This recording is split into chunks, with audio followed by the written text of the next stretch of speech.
ನಮಸ್ಕಾರ, ನಾನು ಹರೀಶ್ ನಾಗರಾಜು. ಇದು ನ್ಯೂಸು. ಪ್ರೀತಿಯಿಂದ ನನ್ನ ಹರಿ ಅಂತ ಕರೀತಾರೆ. ನನ್ನ ಜೊತೆ ಕುಳಿತುಕೊಳ್ಳೋ ಸೆಲೆಬ್ರಿಟಿಗಳ ಕಥೆ ಇದು ಹರಿಕತೆ. ನಿಮ್ಮೆಲ್ಲರಿಗೂ ಸ್ವಾಗತ.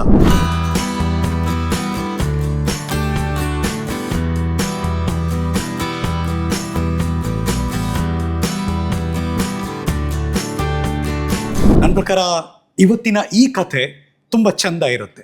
ಏಕೆಂದರೆ ಪ್ರತಿಯೊಬ್ಬರಿಗೂ ಕೂಡ ನಾವು ಬೇರೆಯವ್ರ ಮುಂದೆ ಚೆನ್ನಾಗಿ ಕಾಣಿಸ್ಕೋಬೇಕು, ಅದು ನೋಟದಲ್ಲಿ ಮತ್ತು ವ್ಯಕ್ತಿತ್ವದಲ್ಲಿ ಈ ಆಸೆ ಅಂತೂ ಇದ್ದೇ ಇರುತ್ತೆ. ಆದರೆ ಎಷ್ಟೋ ಸಂದರ್ಭದಲ್ಲಿ ನಮ್ಮ ಬೆಳೆದಿರುವ ವಾತಾವರಣ ಮತ್ತು ನಾವಿರೋ ಪರಿಸ್ಥಿತಿ ಬೇರೆಯವ್ರ ಮುಂದೆ ಇದ್ದಾಗ ಇದು ಸರಿನೋ ತಪ್ಪೋ ಅಂತ ಒಂದಷ್ಟು ಕಾಡ್ತಾ ಇರುತ್ತೆ. ಅದು ಲುಕ್ಕು ಅಥವಾ ನಮ್ಮ ಜ್ಞಾನ ಅಥವಾ ನಮಗೆ ಗೊತ್ತಿರೋದು ಎಷ್ಟೋ ಸರಿ ಕಾನ್ಫಿಡೆನ್ಸ್ ಇಲ್ಲದೆ ಇರೋ ಒದ್ದಾಡ್ಬಿಡ್ತೀವಿ. ಈ ಥರದ್ದೆಲ್ಲ ನಡೀತಾನೆ ಇರುತ್ತೆ. ಹಾಗಾದರೆ ಒಬ್ಬ ವ್ಯಕ್ತಿ ತಮ್ಮ ವ್ಯಕ್ತಿತ್ವವನ್ನು ಹೇಗೆ ಚಂದ ಮಾಡ್ಕೊಳ್ಳೋದು? ಹಾಗಾಗೇ ಇವತ್ತಿನ ಈ ಪಾಡ್ಕಾಸ್ಟ್ನ ಡಿಸೈನ್ ಮಾಡಿದ್ದೀನಿ. ನಮ್ಮ ಜೊತೆ ಇದ್ದಾರೆ ನನ್ನ ಅದರದೇನ್ ರಾಘವ್ ಸರ್. ನಮಸ್ಕಾರ Raghav sir. How are you doing? Fine. Social ಮೀಡಿಯಾದಲ್ಲಿ ಒಂದು ಅರ್ಥದಲ್ಲಿ ರಾಘವ್ ಸರ್ ತುಂಬ ಎಲ್ಲರಿಗೂ ಚಿರಪರಿಚಿತವಾದಂಥ ಮುಖ ಮತ್ತು ಅವರ ಮಾತಿನ ಶೈಲಿ. ಹೀಗೂ ಹೇಳ್ಬೋದಾ? ಹೀಗೂ ಒಂದು ನಾಲೆಡ್ಜನ್ನು ಬೇರೆಯವ್ರಿಗೆ ತಿಳಿಸ್ಬೋದಾ ಅನ್ನೋದಿದೆಯಲ್ಲ. Hats off to you sir. Okay, thank you sir. ಇದೆಲ್ಲ ಹೇಗೆ ಸಾಧ್ಯ ಆಯಿತು? ಹೌಕಮ್ ಅಂದರೆ ಈ ಥರ ಹೇಳಬೇಕು, ಈ ಥರ ತಿಳಿಸ್ಬೇಕು ಜನರಿಗೆ ಅಂತ ಹೇಗೆ ಸಾಧ್ಯ ಆಯಿತು? ಸರ್, ಬೇಸಿಕಲಿ ನಮ್ಮ ಲರ್ನಿಂಗ್ ಸ್ಕೂಲಲ್ಲಿ ಇಟ್ಸ್ ಅನ್ ಎಕ್ಸೈಟಿಂಗ್ ವರ್ಕ್. ದಿನ ಏನಾದ್ರು ಹೊಸದಾಗಿ ಕಲಿಬೇಕು. ಓಕೆ. ಆದರೆ ತುಂಬ ಸತಿ ಸ್ಕೂಲ್ಗಳಲ್ಲಿ ಏನಾಗ್ಬಿಡ್ತಿದೆ ಅಂದರೆ ಇಟ್ ಇಸ್ ಬಿಕಮ್ ಬರ್ಡನ್ಸಮ್. ತುಂಬ ಜನರು ಸ್ಕೂಲ್ಗೆ ಹೋಗೋಕ್ಕೆ ಬೇಜಾರು. ಯಾಕಂದರೆ ಖುಷಿಯಾಗಿ ಹೇಳ್ಕೊಡೋದೇ ಇಲ್ಲ. ನಾನು ಮೊದಲಿಂದೆಲ್ಲ ಏನಂದ್ರೆ ಒಂದು ಪಾಲಿಸಿ, ನಮ್ಮ ಟ್ರೈನಿಂಗಲ್ಲಿ ಮೊದಲಿಂದ ಒಂದು ಪಾಲಿಸಿ ಇಟ್ಕೊಂಡಿದ್ದೀನಿ. Anything learned with pleasure is learn to full measure. ನಗುತ್ತಾ ಕಲ್ತ್ರೆ ತುಂಬ ಚೆನ್ನಾಗಿರುತ್ತೆ, ಲೈಫ್ ಲಾಂಗ್ ಜ್ಞಾಪಕ ಇರುತ್ತೆ. ಕಷ್ಟಪಟ್ಟು ಕಲ್ತ್ರೆ ಎಕ್ಸಾಮಿಗೆ ಮರ್ತೋಗುತ್ತೆ, ಇಲ್ಲ ಎಕ್ಸಾಮ್ ಆದ್ಮೇಲೆ 100% ಮರ್ತೋಗುತ್ತೆ. ತುಂಬ ಜನ ಯೋಚನೆ ಮಾಡ್ತಿರ್ತಾರೆ ಹಿಂಗೆ ಹೇಳಿದ್ರೆ, ಸ್ಕೂಲ್ಗೆ ಹೋಗ್ಬೇಕು, ಪಾಠ ಕಲಿಬೇಕು, ಹೋಮ್ವರ್ಕ್ ಮಾಡಬೇಕು, ಎಕ್ಸಾಮ್ ಬರೀಬೇಕು, ನಗ್ನಗ್ತಾ ಹೆಂಗ್ ಸರ್ ಕಲಿಯೋದು? ಇದು ಏನಕ್ಕೆ ಅಂತಂದ್ರೆ ನೋಡಿ, ಯಾವುದೋ ಒಂದು ಸಬ್ಜೆಕ್ಟ್ ಅಲ್ಲಿ ಒಂದು ಎಕ್ಸೈಟ್ಮೆಂಟ್ ಕ್ರಿಯೇಟ್ ಮಾಡಬೇಕು. ಇವಾಗ ನಮಗೆ ಒಂದು ಸಿನಿಮಾಗೆ ಹೋಗ್ಬೇಕು ಅಂದ್ರೆ ಟ್ರೈಲರು ಟೀಸರು ಇಂಟ್ರೆಸ್ಟಿಂಗ್ ಅನಿಸ್ಬೇಕು. ಹೌದು. ನಾವು ಯಾವುದೋ ಒಂದು ಸಬ್ಜೆಕ್ಟ್ ಅಥವಾ ಚಾಪ್ಟರ್ ಹೇಳ್ಕೊಡ್ತಿರ್ಬೇಕಾದ್ರೆ ಅದು ಸ್ಟಾರ್ಟಿಂಗ್ ಅಲ್ಲೇ ಇದು ಕಷ್ಟ ಅಂತಾನೆ ಹೇಳ್ಕೊಳಕ್ ಶುರು ಮಾಡ್ತಾರೆ. ತುಂಬಾ ಜನರಿಗೆ ಮ್ಯಾಥ್ಸ್ ಏನಕ್ಕೆ ಕಷ್ಟ ಆಗುತ್ತೆ ಅಂದ್ರೆ ಸ್ಕೂಲಲ್ಲಿ ಹೇಳ್ತಾರೆ ಫಸ್ಟ್, ಮ್ಯಾಥ್ಸ್ ತುಂಬಾ ಇಂಪಾರ್ಟೆಂಟು, ಸರಿಯಾಗಿ ಪ್ರಾಕ್ಟೀಸ್ ಮಾಡಬೇಕು, ತುಂಬಾ ಕಷ್ಟ ಅಂತಾರೆ. ಮನೆಗೆ ಬಂದ್ರು ಅದನ್ನೇ ಹೇಳ್ತಾರೆ. ರಿಲೇಟಿವ್ಸ್ ಯಾರಾದರೂ ಬಂದ್ರೆ ಅವ್ರು ಫಸ್ಟ್ ಕೇಳೋದೇನೆ ಮಗನಿಗೆ ಅವ್ರಿಗೆ ಸ್ಕೂಲಲ್ಲಿ ಓದಿರೋ ಜ್ಞಾಪಕ ಇರೋದು ಒಂದೇ ಮಗ್ಗಿ, ಸ್ವಲ್ಪ ಜ್ಞಾಪಕ ಇರುತ್ತೆ, ಆ ಮಗ್ಗಿಗಳು ಹೇಳಿಸ್ತಾರೆ. ಹೌದು. ಇಲ್ಲ ಅಂತಂದ್ರೆ ಏನೋ ಒಂದು ಮ್ಯಾಥ್ಸ್ ಅಂದ್ರೆ ತುಂಬಾ ಕಷ್ಟ, ಅದರಿಂದನೇ ಫ್ಯೂಚರು ಹಂಗೆ ಅಂತೇಳಿ ಅವ್ರಿಗೆ ಕ್ಷಣಕ್ಕೂ ಭಯ ಬೆಳೆಸ್ತಾ ಇರ್ತಾರೆ. ಕರೆಕ್ಟ್. ಈ ಭಯದಿಂದಾನೇ ಅರ್ಧ ಆ ಸಬ್ಜೆಕ್ಟ್ ಮೇಲೆ ಇಂಟ್ರೆಸ್ಟ್ ಹೊಟ್ಟೋಗುತ್ತೆ. ಇವಾಗ ನಾವು ಮ್ಯಾಥ್ಸು ಯಾವಾಗಲೂ ಹೆಚ್ಚು ಕಮ್ಮಿ ಬುಕ್ಕಲ್ಲೇ ಮಾಡ್ತೀವಿ. ಜಾಮಿಟ್ರಿ ರಂಗೋಲಿಯಿಂದ ಶುರುವಾಗುತ್ತೆ ಮ್ಯಾಥ್ಸ್. ಅದೇ ನಾವು ಯಾವತ್ತೂ ರಿಯಲ್ ಲೈಫಲ್ಲಿ ನೋಡೋದೇ ಇಲ್ಲ. ಇವಾಗ ಗ್ಲಾಸ್ ಇದೆ, ಇದ್ರದ್ದು ವಾಲ್ಯೂಮ್ ನಾವು ಬೇಕಾದ್ರೆ ಬುಕ್ಕಲ್ಲಿ ಕಂಡುಹಿಡಿತೀವಿ. ಕರೆಕ್ಟ್. ಫಾರ್ಮುಲಾ ಹಾಕಿ ಡಯಾಗ್ರಾಮ್ ಬರೆದು ಪ್ರೊಟ್ರಾಕ್ಟ್ ಯೂಸ್ ಮಾಡಿ ಎಲ್ಲ ಮಾಡ್ಕೊಂಡಿರ್ತೀವಿ. ಪ್ರಾಕ್ಟಿಕಲ್ ಆಗಿ ಯಾವತ್ತೂ ಮಾಡ್ಸೋದೇ ಇಲ್ಲ. ಯಾಕೆ ಲ್ಯಾಬ್ ಇಲ್ಲ ಅಂತ ಮ್ಯಾಥ್ಸ್ದಲ್ಲಿ ನಂಗೆ ದೊಡ್ಡ ಪ್ರಶ್ನೆ. ಅವಾಗ ಎಕ್ಸೈಟಿಂಗ್ ಅನ್ಸುತ್ತೆ, ಇಂಟ್ರೆಸ್ಟಿಂಗ್ ಅನ್ಸುತ್ತೆ. ಇವಾಗ ಒಂದು ಲೀಟರ್ ಬಾಟ್ಲ್ ನೋಡಿದ್ರೆ ಅದ್ರ ಮೇಲೆ ರೀಡ್ ಓದಿದ್ರೆ ಮಾತ್ರ ಅವ್ರಿಗೆ ಗೊತ್ತಾಗುತ್ತೆ. ನೋಡ್ತಾ ಇದಕ್ಕೆ ಕಣ್ಣಳ್ತಲೇ ಗೊತ್ತಾಗ್ಬೇಕು. ಓಕೆ. ಆ ಕಣ್ಣಳ್ತನೇ ಇಲ್ದಂಗಾಗಿದೆ. ಚೆನ್ನಾಗಿದೆ, ಇದೊಂಥರ ಡಿಫ್ರೆಂಟ್ ಅಪ್ರೋಚ್. ಈ ತರ ಕಲ್ತ್ಕೊಂಡಾಗ ತುಂಬಾ ಎಕ್ಸೈಟಿಂಗ್ ಅನ್ಸುತ್ತೆ. ನಾವು ಆಕ್ಚುಲಿ ಒಂದು 2 hours ಅಲ್ಲಿ ಒಂದು ಮ್ಯಾಥ್ಸ್ ವರ್ಕ್ಶಾಪ್ ಮಾಡ್ತೀವಿ ಎಲ್ಲರೂ ಸ್ಕೂಲ್ಗಳಿಗೆ ಹೋದಾಗ. ಅಷ್ಟೊಂದು ಎಕ್ಸೈಟ್ ಆಗ್ಬಿಡ್ತಾರೆ ಹುಡುಗರು. ಮೊದಲು ಅದಕ್ಕಿಂತ ಮುಂಚೆ ಎಷ್ಟು ಜನಕ್ಕೆ ಮ್ಯಾಥ್ಸ್ ಇಷ್ಟ ಇಲ್ಲ ಅಂತಂದ್ರೆ ಆಲ್ಮೋಸ್ಟ್ 90% ಜನ ಕೈ ಎತ್ತಾರೆ. ಬೇಕಾದ್ರೆ 2 ಕೈ ಎತ್ತಿ ಅಂತೀನಿ, ಅದು 90 ಅಲ್ಲ 120% ಬರುತ್ತೆ. ಈಗ ಒಂದು ಕೆಲಸ ಮಾಡೋಣ, ಇವತ್ತಿನ ಪಾಡ್ಕಾಸ್ಟ್ ಶೋನಲ್ಲಿ ನಂಗೆ ಈಗ ಅನ್ಸಿರೋದು, ಹಾಗಾಗಿ ಇಲ್ಲೇ ಎಕ್ಸಿಕ್ಯೂಟ್ ಮಾಡ್ತಾ ಇದ್ದೀನಿ. ಈಗ ನಮ್ಮ ಪಾಡ್ಕಾಸ್ಟ್ನ ಬೇರೆ ಬೇರೆ ಬ್ಲಾಕ್ ಥರ ಮಾಡ್ಕೊಳ್ಳೋಣ. ಫಸ್ಟು ಈಗ ಮಾತಾಡ್ತಿರೋದು ಮ್ಯಾಥಮೆಟಿಕ್ಸ್, ಗಣಿತಕ್ಕೆ ಸಂಬಂಧಪಟ್ಟ ಹಾಗೆ ಅಂತ ಇಟ್ಕೊಳ್ಳೋಣ. ಸರ್, ಈ ಬದುಕೆ ಲೆಕ್ಕಾಚಾರದ ಬದುಕು ಸರ್, ನಂಬರ್ 1. ನಂಬರ್ 2, ನೀವಾಗಲೇ ಹೇಳಿದ್ರಿ ಯಾಕೆ ಮ್ಯಾಥಮೆಟಿಕ್ಸ್ ಅಷ್ಟೊಂದು ಸೀರಿಯಸ್ ಆಗಿ ತಗೋಬೇಕು ಅಂತ ಮನೇಲಿ ಹೇಳ್ತಾರೆ, ಟೀಚರ್ ಹೇಳ್ತಾರೆ ಅಂದರೆ it's only subject where in out of out ತೆಗಿಯೋಕ್ಕೆ ತುಂಬ ಈಸಿ. ಬಿಕಾಸ್ ಎಲ್ಲೂ ಕೂಡ ವ್ಯಾಲ್ಯೂ ಇಟ್ಟರು ಕಟ್ ಮಾಡೋಕ್ಕೆ ಸಾಧ್ಯತೆ ಏನಿಲ್ಲ. A+B ಏನು ಅಂದರೆ ಅದು ಹಂಗೆ ಬರೀಲೇಬೇಕು, ಅವ್ನು ಫುಲ್ ಮಾರ್ಕ್ಸ್ ಕೊಡಲೇಬೇಕು. ಹಾಗಾಗಿ ಈ ಪ್ರೆಷರ್ ಇದ್ದೇ ಇರುತ್ತೆ ಸರ್ ಯಾವಾಗ. ಓಕೆ. ಔಟ್ ಆಫ್ ಔಟ್ ಬರೋದು ಒಂದು ಪ್ರಶ್ನೆ, ಅರ್ಥ ಮಾಡ್ಕೊಳ್ಳೋದ್ರಲ್ಲೇ ಪ್ರೆಷರ್ ತೊಗೊಂಡ್ಬಿಡ್ತಾರೆ. ಏನಾಗುತ್ತೆ, ಪ್ರಾಬ್ಲಮ್ಸ್ ಕೊಡ್ತಾರಲ್ವ, ಪ್ರಾಬ್ಲಮ್ಸ್ ಕೊಡೋಕೆ same values same thing real life ಸಿಚುವೇಶನ್ಗೆ ಅಟ್ಯಾಚ್ ಮಾಡಲ್ಲ. ಎಷ್ಟೋ ಸತಿ ಇವಾಗ ಟ್ರೈನ್ ಪ್ರಾಬ್ಲಮ್ ಕೊಡ್ತಾರೆ, ಯಾವುದೋ ಟ್ರೈನು ಯಾವುದೋ ಸ್ಪೀಡು ಕೊಡ್ತಾರೆ, ನಾವು ರಿಯಾಲಿಟಿಲಿ ಕಂಡುಹಿಡಿಯೋಕೆ ಪ್ರಯತ್ನ ಪಡಬೇಕು. ಇವಾಗ ರನ್ನಿಂಗ್ ರೇಸ್ ಇರುತ್ತೆ, ಸಾಮಾನ್ಯವಾಗಿ ಈಗ 100 ಮೀಟರ್ಸ್ ರನ್ನಿಂಗ್ ರೇಸು ಆಯ್ತು. ಒಬ್ಬ ಫಾಸ್ಟೆಸ್ಟ್ ರನ್ನರ್ ಓಡ್ತಾ ಇದ್ರೆ ಒಂದು 10 ಸೆಕೆಂಡ್ಸಲ್ಲಿ ಕಂಪ್ಲೀಟ್ ಮಾಡ್ತಾನೆ. ಹ್ಮ್. ಇವಾಗ ಸ್ಪೀಡ್ ಆ್ಯಂಡ್ ಡಿಸ್ಟೆನ್ಸ್ ಪ್ರಾಬ್ಲಮ್ ಮಾಡ್ಬೇಕಾದ್ರೆ ಇದನ್ನು ಕೊಟ್ಟು ಅವ್ನು ಯಾವ ಸ್ಪೀಡಲ್ಲಿ ಹೋಗ್ತಿರ್ತಾನೆ ಅಂತ ಚೆಕ್ ಮಾಡಿದಾಗ ಓಹೋ ಮನುಷ್ಯ ಒಂದು ಮ್ಯಾಕ್ಸಿಮಮ್ ಅಂದರೆ ಈ ಸ್ಪೀಡಲ್ಲಿ ಹೋಗ್ಬೋದು. ಇವಾಗ ಚೀತಾ ಬರುತ್ತೆ, ಚೀತಾ 72 km/h ಸ್ಪೀಡಲ್ಲಿ ಹೋಗುತ್ತೆ ಅಂತ ಅಂದರೆ ಅದೆಷ್ಟು ಟೈಮಲ್ಲಿ ಹೋಗ್ಬೋದು. ಈ ಥರದಲ್ಲಿ ನಾವು ಪ್ರಾಕ್ಟಿಕಲ್ ಆಗಿ ಮಾಡಿದಾಗ ಮ್ಯಾಥ್ಸ್ ಬ್ಯೂಟಿಫುಲ್ ಅನ್ಸುತ್ತೆ. ರಿಯಲ್ ಲೈಫಲ್ಲಿ ಅದನ್ನು ನಾವು ಉಪಯೋಗಿಸ್ಬೋದು ಅನ್ಸುತ್ತೆ. ನಾವು ಅದು ಬಿಟ್ಟು ನಮಗೆ ಯಾವುದೋ ಒಂದು ಸಬ್ಜೆಕ್ಟ್ ಇಂಟ್ರೊಡ್ಯೂಸ್ ಮಾಡ್ಬೇಕಾದ್ರೆ ಸ್ಟ್ರೈಟ್ ಅವೇ ಪ್ರಾಬ್ಲಮ್ಸ್, ನಿಮ್ಗೆ ಅಪ್ಲಿಕೇಶನ್ ಪ್ರಾಬ್ಲಮ್ಸ್ ಕೊನೆಗೆ ಕೊಟ್ಟಿರ್ತಾರೆ. ಆಮೇಲೆ ಇಂಟ್ರೊಡಕ್ಷನ್ ಅನ್ನೋದು ಇರೋದೇ ಇಲ್ಲ. ಇಂಟ್ರೊಡಕ್ಷನ್ ಇದ್ರೂ ಈಕ್ವೇಷನ್ ಇರ್ತೀವಿ. ಇವಾಗ ಈಕ್ವೇಷನ್ನೇ ತಗೊಳ್ಳೋಣ, ಈಕ್ವೇಷನ್ನು, ವೇರಿಯೇಬಲ್ಲು ಈಗೆಲ್ಲ ಕೊಡ್ತಾರೆ. ಸಿಂಪಲ್ ಪ್ರಶ್ನೆ ಕೇಳ್ಬೋದು. ಏನು ಸಿಂಪಲ್ ಪ್ರಶ್ನೆ ಅಂದರೆ, ಇವಾಗ ಒಂದು ಸಿಚುವೇಶನ್, ನೀವು 2 ಹಣ್ಣು ತಗೊಳಕ್ ಹೋಗ್ತೀರಾ ಮಾರ್ಕೆಟ್ಗೆ. 3 ಬಾಳೆಹಣ್ಣು 4 ಕಿತ್ಲೆ ಹಣ್ಣಿಗೆ 24 ರೂಪಾಯಿ ಆಗುತ್ತೆ. 4 ಬಾಳೆಹಣ್ಣು 3 ಕಿತ್ಲೆ ಹಣ್ಣಿಗೆ 25 ರೂಪಾಯಿ ಆಗುತ್ತೆ. ಒಂದು ಕಿತ್ಲೆ ಹಣ್ಣಿಗೆ ಎಷ್ಟು, ಒಂದು ಬಾಳೆಹಣ್ಣಿಗೆ ಎಷ್ಟು ಅಂದರೆ ಇದು ರಿಯಲ್ ಲೈಫಿಗೆ ಅಟ್ಯಾಚ್ ಆಗುತ್ತೆ. ಆವಾಗ ಅವನಿಗೆ ಹೌದಾ ಹಿಂಗೆಲ್ಲ ಲೆಕ್ಕ ಮಾಡ್ಕೊಂಡು ಹಿಡಿಬೋದಾ ಅಂತ ಒಂದು ಕ್ಯೂರಿಯಾಸಿಟಿ ಬರುತ್ತೆ.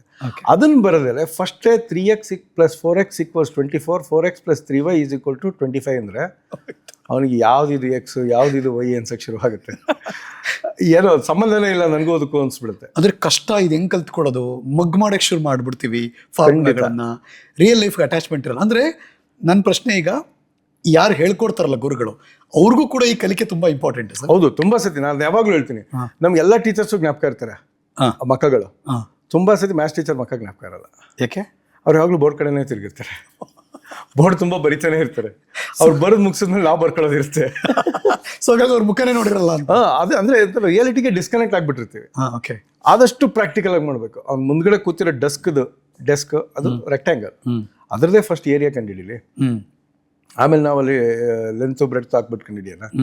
ಒಂದು ಚೆಸ್ ಬೋರ್ಡ್ ತಗೋತೀರಾ, ಎಂಡ್ ಸ್ಕ್ವೇರಿಂಗ್ಗೆ ಹೌದು 64 8 × 8 ಏರಿಯಾ ಆಫ್ ದಿ ಸರ್ಕಲ್, ಅಲ್ಲೇ ಕಾನ್ಸೆಪ್ಟ್ ಅರ್ಥ ಆಗ್ಬಿಡುತ್ತೆ. ಈ ಥರ ಪ್ರತಿಯೊಂದರಲ್ಲೂ ಅರ್ಥ ಮಾಡಿಸ್ಬೇಕು. ಆವಾಗ they find it very very beautiful. ಇವತ್ತು ಹೇಗಿದೆ ಸಿಚುವೇಶನ್ ಅಂತಂದರೆ, today teachers role is changed a lot. Okay, ನಾವೆಲ್ಲ ಓದ್ತಿರ್ಬೇಕಾದ್ರೆ ಏನಾದ್ರು ಪ್ರಶ್ನೆ ಬಂದರೆ ನಮಗೆ ಟೀಚರ್ನ ಕೇಳಬೇಕಿತ್ತು. ಅವ್ರ ಕೈಲಿ ಆಗಲಿಲ್ಲ ಅಂದರೆ ಲೈಬ್ರರಿಗೆ ಹೋಗಬೇಕಿತ್ತು.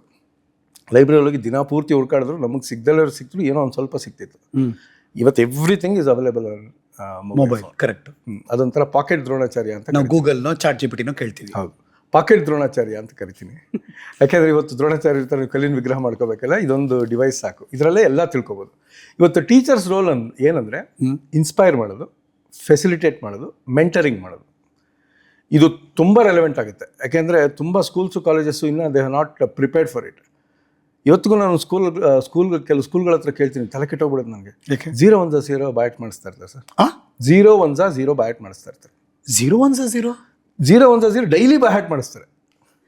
ಡೈಲಿ ನನಗೆ ಆಶ್ಚರ್ಯ ಆಗುತ್ತೆ ಎಷ್ಟು ರಿಚುವಲಿಸ್ಟಿಕ್ ಆಗಿ ಮಾಡಿಸ್ತಾರೆ ಅಂದರೆ. ನಮಗೆ ಟೇಬಲ್ಸ್ ನಮಗೆ ಎಷ್ಟೋ ಸತಿ ಟೇಬಲ್ಸ್ ಅರ್ಥ ಮಾಡ್ಕೊಳ್ಳಲ್ಲ. ಇವಾಗ ಸಿಂಪಲ್ ಆಗಿ ಹೇಳ್ತೀನಿ, ನಮಗೆಲ್ಲ ಎರಡು ಒಂದ್ಲ ಮಗ್ಗಿಯಿಂದ ಮುಂದಕ್ಕೆ ಬರ್ತಿತ್ತು. ಯಾಕೆ ನಾವು ಕನ್ನಡ ಮಾಧ್ಯಮದಲ್ಲಿ ಓದೋರು ಹೇಳ್ತೀವಿ, ನಮಗೆ ಕನ್ನಡದಲ್ಲಿ ಸುಲಭವಾಗಿ ಅರ್ಥ ಆಗುತ್ತೆ ನೋಡಿ. 2 1 2 2 1 2 2 2 4 2 3 6. ಇಂಗ್ಲೀಷಲ್ಲಿ ಹೇಳ್ತೀವಿ 2 2 4. ಕರೆಕ್ಟ್. 2 3 6. ಕರೆಕ್ಟ್. 2 4 8. ಏನಿದು ಝಾ ಅಂದರೆ? ಝಾ ಅಂದ್ರೇನು? 2 2 ಝಾ ಅಂದ್ರೆ ಏನು ಅಂತ ನಾನು ಇದನ್ನ ಇಂಗ್ಲೀಷ್ ಟೀಚರ್ಸ್ಗೂ ಕೇಳಿದ್ದೀನಿ. ಅಲ್ಲ, ಇವತ್ತವರೆಗೂ ನಾನು ಯೋಚನೆ ಮಾಡಿರಲಿಲ್ಲ. ತುಂಬ ಸತಿ ನಾವು ಯೋಚನೆ ಮಾಡಿದಾಗ ಎಷ್ಟೊಂದು ಕಲಿತಾರೆ. ಓಕೆ, ಏನು ಝಾ ಅಂದರೆ? ಇದು ಆ್ಯಕ್ಚುಲಿ ಏನಪ್ಪ ಅಂದರೆ 2 2s are 4. 2 2s are 4. Okay. 2 3s are 6. ಅದು ಹಂಗೆ ಹೇಳ್ಬೇಕಾ? ಹಂಗೆ ಹೇಳ್ಬೇಕು ಅದನ್ನು. ಆದರೆ ಅದೇ ಬ್ರಿಟಿಷರ್ ಅಮೆರಿಕನ್ ಪ್ರೊನೌನ್ಸಿಯೇಷನ್. ಇಂಗ್ಲೀಷ್ನ ಅವ್ರು ಹೆಂಗ್ ಬೇಕಾದ್ರೆ ತಿರ್ಗಿಸ್ಬಿಡ್ತಾರೆ, ಏನ್ ಬೇಕಾದ್ರೆ ಸೈಲೆಂಟ್ ಮಾಡ್ತಾರೆ, ಏನ್ ಬೇಕಾದ್ರೆ ಹೆಂಗ್ ಬೇಕಾದ್ರೆ ಓದ್ಕೋತಾರೆ. 2 4s ಅಂತಾರೆ. 2 4s are 8. ಓಕೆ, ಅವ್ರ ಪ್ರೊನೌನ್ಸಿಯೇಷನ್ ಆಗಿದೆ. ನಾವು ಮ್ಯಾಥ್ಸು ಹಂಗೆ ಕಲಿತೀವಿ, ಅಲ್ಲಿ ಅರ್ಥನೇ ಮಾಡ್ಕೊಳ್ಳಲ್ಲ. ಏನು ಟೇಬಲ್ಸ್ ಅರ್ಥ ಮಾಡ್ಕೊಂಡು ಟೇಬಲ್ಸ್ ಬ್ಯಾಟ್ ಮಾಡೋ ನೆಸೆಸಿಟಿನೇ ಇಲ್ಲ. ಯಪ್ಪ, ಇಷ್ಟು ವರ್ಷ ಆದ್ಮೇಲೆ ನನಗೆ ಈ ಝಾ ಪದ ಏನು ಅಂತ ಇವತ್ತಿಗೆ ಗೊತ್ತಾಗಿರೋ ದೇವರಣೆಗಳು. ಆಕ್ಚುಲಿ ಟೋಟಲ್ ಟೈಮ್ ಲೆಕ್ಕ ಹಾಕಿದ್ರೆ ಟೇಬಲ್ಸ್ ಬ್ಯಾಟ್ ಮಾಡ್ಸೋಕ್ಕೆ honestly we wasting the students time. Exciting ಆಗಿ ಹೇಳ್ಕೊಡ್ಬೋದು. ಅದೇ ಟೇಬಲ್ಸ್ ಎಷ್ಟು ಬ್ಯೂಟಿಫುಲ್ ಅನ್ಸಿದ್ರೆ ಬರೀ 21 ಟೇಬಲ್ ಅವ್ರು ಕಲ್ತ್ಕೊಳ್ಳೋದಲ್ಲ, 21 ಟೇಬಲ್ಸ್ ಕಲ್ಸೋದಕ್ಕೆ ಸಾಕಾಗೋ ಟೀಚರ್ಸ್ಗೆ. ಹೌದು, 100 ಸುಲಭವಾಗಿ ಮಾಡ್ಬೋದು. ಇದೆಲ್ಲ ನಮ್ಮ ವೇದಿಕ್ ಮ್ಯಾಥಮೆಟಿಕ್ಸ್ ಅಲ್ಲಿ ಯಾವಾಗಲೂ ಮಾಡಿಟ್ಬಿಟ್ಟಿದ್ದಾರೆ. ನಿಮ್ಗೆ ವಿಶೇಷ ಏನಂದ್ರೆ, ಇಡೀ ವರ್ಲ್ಡ್ ಅಲ್ಲಿ ಇವತ್ತು ಇಂಡಿಯನ್ಸ್ಗೆ ಹೈಯೆಸ್ಟ್ ಡಿಮ್ಯಾಂಡ್ ಟೆಕ್ನಾಲಜಿನಲ್ಲಿ. ಓಕೆ, ಟಾಪ್ 500 ಕಂಪ್ನೀಸ್ ಹಾಂ ಇವತ್ತೇ ಹೋಗಿ ನೀವು ಸರ್ಚ್ ಮಾಡಿ ನೋಡಿ ಕನ್ಫರ್ಮ್ ಮಾಡ್ಕೊಳ್ಳಿ. ಟಾಪ್ 500 ಕಂಪ್ನೀಸಲ್ಲಿ 70 ಕಂಪ್ನೀಸ್ಗೆ CEOs are head of that organisation are Indians. ಯಾಕೆ ಇಂಡಿಯನ್ಸ್ಗೆ ಸ್ಪೆಷಲ್ ಗಿಫ್ಟ್ ಅಂತಂದರೆ ಗಣಿತನ ಹುಟ್ಟಾಕಿದ್ದೆ ನಾವು. ಕರೆಕ್ಟು. ನಂಬರ್ ಸಿಸ್ಟಮ್ ಅದನ್ನು ಹಿಂದೂ ಅರಾಬಿಕ್ ನ್ಯೂಮರಲ್ಸ್ ಅಂತ ಕರೀತಾರೆ. ಯಾಕೆ ಹಿಂದೂ ಅರಾಬಿಕ್ ನ್ಯೂಮರಲ್ಸ್ ಅಂದರೆ ಇಂಡಿಯಾದಲ್ಲಿ ಹುಟ್ಟುವ ನಂಬರು. ಆವಾಗ ಯುರೋಪಿಯನ್ ಕಂಟ್ರೀಸ್ಗೂ ಇಂಡಿಯಾಗೂ ಲಿಂಕ್ ಇದ್ದಿದ್ದು ಅರಬ್ ಕಂಟ್ರೀಸು. ಅಲ್ಲಿಂದ ಒಬ್ಬ ಅಲ್ ಹಜ್ಮಿ ಅಂತ ಒಬ್ಬ trader when it come to India ಈ ಸಾದ್ ಇಟ್ ನಂಬರ್ ಸಿಸ್ಟಮ್. ಅದ್ರ ಜೊತೆಗೆ ಇಲ್ಲಿ ಲೆಕ್ಕಾಚಾರ ತುಂಬ ಫಾಸ್ಟಾಗಿ ಮಾಡ್ತಾಯಿದ್ರು. ಹೆಂಗೆ ಮಾಡ್ತಾ ಇದ್ದೀರಾ ಅಂತ ಕೇಳಿದಾಗ ಅವ್ರು ಕೆಲವು ಸೂತ್ರಗಳನ್ನು ಹೇಳ್ಕೊಟ್ರು. ಈ ಫೌಂಡ್ ಇಟ್ ವೆರಿ ಇಂಟ್ರೆಸ್ಟಿಂಗ್. ಅದನ್ನೇ ವೆಸ್ಟರ್ನ್ ವರ್ಲ್ಡ್ಗೆ ಹೋಗ್ಬಿಟ್ಟು ಆ ನಂಬರ್ಸ್ ಕೊಟ್ಟ. ಆ ನಂಬರ್ ಜೊತೆಗೆ ಈ ಕ್ಯಾಲ್ಕುಲೇಷನ್ ಮೆಥಡಾಲಜಿ ಕೊಟ್ಟ. ಅವನ ಹೆಸರು ಅಲ್ ಹಜ್ಮಿ ಅಂತ. They wanted to give his name, so they could not pronounce his name, they called it as algebra. ಇವತ್ತು ನಾವು ಏನು ಅಲ್ಗಾರಿದಮ್ ಅಂತ ಕಲಿತೀವಲ್ಲ, ಇದು ಅಷ್ಟೇ ಸೇಮ್ ನಮ್ಮ ವೇದಿಕ್ ಮ್ಯಾಥಮೆಟಿಕ್ಸಿಂದ ಬಂದಿರೋಂಥದ್ದು. We are naturally good with numbers. ನಿಮ್ಗೆ ಎಷ್ಟು ಶಾಕ್ ಆಗುತ್ತೆ ಅಂದರೆ, ಇವತ್ತು ನಾವು ಕ್ಯಾಲೆಂಡರ್ ನೋಡ್ತೀವಿ, 12 ಮಂತ್ಸ್ ಇದೆ. ಹೌದು. ಹೌದಾ? ಕರೆಕ್ಟು. ತುಂಬ ಜನ ಕೇಳ್ತಾರೆ ನಮ್ಮಲ್ಲಿ ಯಾಕೆ ಯುಗಾದಿಗೆ ಹೊಸ ವರ್ಷ ಶುರುವಾಗುತ್ತೆ ಅಂತ. ಹೌದಾ? ಯುಗಾದಿ ಮಾರ್ಚ್ ಏಪ್ರಿಲಲ್ಲಿ ಬರುತ್ತೆ. ಒಂದ್ಸತಿ ಮಾರ್ಚ್, ಒಂದ್ಸತಿ ಏಪ್ರಿಲ್. ಹೌದು. ಆ್ಯಕ್ಚುಲಿ ಉಲ್ಟಾ ನಾವು ಅವ್ರನ್ನ ಕೇಳಬೇಕು. ಯಾಕೆ ಅಂದರೆ ಸಿಂಪಲ್ ಆಗಿ ಹೇಳ್ತೀನಿ. ಸೆಪ್ಟಾ ಅಂದರೆ ಸಪ್ತ, ಕರೆಕ್ಟಾ? ಸೆಪ್ಟಗನ್ ಅಂತ ಹೇಳ್ತೀವಿ. ಸೆಪ್ಟಾ ಅಂದರೆ 9. ಸೆಪ್ಟೆಂಬರ್ ಹೋಯ್ತು. ಎಷ್ಟನೇ ಮಂತದು? 9ನೇ ತಿಂಗಳು. ಬಟ್ ಏನು ಸೆಪ್ಟಾ ಅಂದರೆ 7. ಸಪ್ತ 7. ಆಕ್ಟಾ 8. ಅದು ಎಷ್ಟನೇ ಮಂತು? 10ನೇ ಮಂತು. ಓಕೆ. ಆ್ಯಕ್ಚುಲಿ ಅವ್ರ ಕ್ಯಾಲೆಂಡರ್ ಕರೆಕ್ಷನ್ ಆಗಿರೋದು. ನಮ್ಮ ಕ್ಯಾಲೆಂಡರ್ ಕರೆಕ್ಟಾಗಿ ಮಾರ್ಚಿಂದಲೇ ಶುರುವಾಗೋದು. ನಮ್ಮಿಂದಲೇ ಕ್ಯಾಲೆಂಡರ್ ಸಿಸ್ಟಮ್ ಅಲ್ಲಿಗೆ ಹೋಗಿದ್ದು. ಅದನ್ನ ಅವರು ಬೇರೆ ಥರ ಮಾಡಿಕೊಟ್ರು. ಸೊ ಮೊದಲಿಂದ ಅಷ್ಟು ಪಂಚಾಂಗಗಳು ಇವತ್ತು ನಾವು ಅಮಾವಾಸ್ಯೆ ಹುಣ್ಣಿಮೆ ಆಗಲಿ ಅಥವಾ ಗ್ರಹಣಗಳಾಗಲಿ ನಮ್ಮ ಕ್ಯಾಲೆಂಡರ್ ಯಾವಾಗಲೂ ಬರೆದಿಟ್ಬಿಟ್ಟಿದ್ದಾರೆ ಪಂಚಾಂಗಗಳಲ್ಲಿ. ಹೌದು. ಇವತ್ತು ನೀವು ನಾಸಾದವರು ಅಥವಾ ಸೈಂಟಿಫಿಕಲಿ ಏನು ಹೇಳ್ತಾರೋ very close by few seconds ಹತ್ರ ಅದೇ ಇರುತ್ತೆ. ಅದನ್ನು naturally we are good with numbers. ಅದು ಜಾಗ್ರಫಿ ಆಗಿರ್ಬೋದು ಅಥವಾ ಮ್ಯಾಥಮೆಟಿಕ್ಸಲ್ಲಿ ಯಾವುದೇ ಬ್ರಾಂಚ್ ಆಗಿರ್ಬೋದು, we are very good at it. Even geometry, even ನಿಮ್ಮ ದೇವಸ್ಥಾನಗಳು ನೋಡಿ. ನಮ್ಮ ದೇವಸ್ಥಾನಗಳು ಹೇಗಿದ್ದಾವೆ ಅಂತಂದರೆ ಸಾವಿರಾರು ವರ್ಷದಿಂದ ಕಟ್ಟಿರೋದು. ನಾವು ಕಟ್ಟಿರೋ ಫ್ಲೈಓವರು 60 ವರ್ಷ ವ್ಯಾಲಿಡಿಟಿ. ಅಷ್ಟೊಂದಿಗೆ ಶೇಕ್ ಆಗುತ್ತೆ. ಎಕ್ಸ್ಪೈರಿ ಡೇಟ್ ಬರೆದ್ಬಿಟ್ಟಿರ್ತಾರೆ. ಒಂದ್ಸತಿ ಎಕ್ಸ್ಪೈರಿಗೆ ಮುಂಚೆನೇ ಎಕ್ಸ್ಪೈರ್. ಅಷ್ಟು ವರ್ಷ ಇದ್ದು ಶೇಕ್ ಆದರೆ ಗ್ರೇಟು. ಆದರೆ ಬೆಂಗಳೂರಿಲಿರುವಂಥ ಫ್ಲೈಓವರು ಒಂದು ಸ್ವಲ್ಪ ವರ್ಷಕ್ಕೆ ಶೇಕ್ ಆಗಿ ಅದು ಅವಾಯ್ಡ್ ಆಗಿ ಅದ್ರ ಬಗ್ಗೆ ತಜ್ಞರೆಲ್ಲ ಬಂದು ಎನ್ಕ್ವೈರಿ ಮಾಡಿದ್ದೆಲ್ಲ ನೋಡ್ಬಿಟ್ವಿ ನಾವು. ಹೌದು. ಅದೇ ನೋಡಿ, ಆ ಕಾಲದಲ್ಲಿ ಕಟ್ಟಿರುವಂಥ ದೇವಸ್ಥಾನಗಳು ನೋಡ್ಕೊಬನ್ನಿ. ನಮ್ಮ ಕರ್ನಾಟಕದಲ್ಲಿ, ಅದರಲ್ಲೂ ತಮಿಳ್ನಾಡಲ್ಲಿರೋ ದೇವಸ್ಥಾನಗಳು ಅಥವಾ ಬ್ರಿಡ್ಜ್ ಹೈಟು, ಆ ದೇವಸ್ಥಾನಗಳು ಕಟ್ಟಿರೋದು ಪರ್ಟಿಕ್ಯುಲರ್ಲಿ ಆ ಟೆಕ್ನಾಲಜಿ ಹೋದ್ರೆ ಶಾಕ್ ಆಗುತ್ತೆ ನಿಮಗೆ. ಲೇಪಾ ಕ್ಷೇತ್ರ ದೇವಸ್ಥಾನ ಇದೆ, ಅದರಲ್ಲಿ ಒಂದು ಪಿಲ್ಲರ್ ನೆಲದ ಮೇಲೆ ನಿಂತೇ ಇಲ್ಲ. ಆ್ಯಕ್ಚುಲಿ ಒಬ್ಬ ಬ್ರಿಟಿಷ್ ಆರ್ಕಿಟೆಕ್ಟ್ ಅಲ್ಲಿಗೆ ಹೋದಾಗ ಈ ಡಿಸೈನೇ ಸರಿಗಿಲ್ಲ, ಅದಕ್ಕೆ ಕೆಳಗಡೆ ಸರಿ ಮಾಡಬೇಕು ಅಂತ ಹೋಗ್ಬಿಟ್ಟು ಆಮೇಲೆ ಗೊತ್ತಾಗಿ ಈ stopped. Actually it is design in such that one of the pillar is not standing on the earth itself. ಅದನ್ನು ಹಂಗೆ ಬ್ಯಾಲೆನ್ಸ್ ಮಾಡಿದ್ದಾರೆ, ಇಂಟರ್ಲಾಕಿಂಗ್ ಆಫ್ ದಿ ರಾಕ್ಸಿಂದನೇ ಮಾಡಿದ್ದಾರೆ. So we are naturally superior with technology. ಟೆಕ್ನಾಲಜಿಗೆ main basis mathematics. So mathematics basis ನಮ್ಗೆ easy. ಅದಕ್ಕೆ by blood itself probably we Indians are very very good in mathematics. ಅದಕ್ಕೆ world wide ಇವತ್ತು India ಕಡೆನೇ ನೋಡೋದು. ನಾವು ಚಿಕ್ಕ ವಯಸ್ಸಿಂದನೂ ದೊಡ್ಡವರಾಗೋ ತನಕ ಮ್ಯಾಥಮೆಟಿಕ್ಸಲ್ಲಿ ಪ್ರತಿ ಸೇರಿನೂ ಪ್ರಾಬ್ಲಮೇ ಸರ್. ಅದು ನನಗೆ ಈಗಲೂ ಸುಮ್ಮನೆ ಕಣ್ಮುಚ್ಕೊಂಡು ಅನ್ಸ್ಕೊಂಡ್ರೆ ನಾನು ಕಷ್ಟಪಟ್ಟು ಯಾರಿಗೂ ಕಂಡಿಡ್ದಿದ್ದು ಈ sine theta, cos theta, cosecant theta ಇವತ್ತಿಗೂ ಮರೆಯೋಕ್ಕಾಗಲ್ಲ.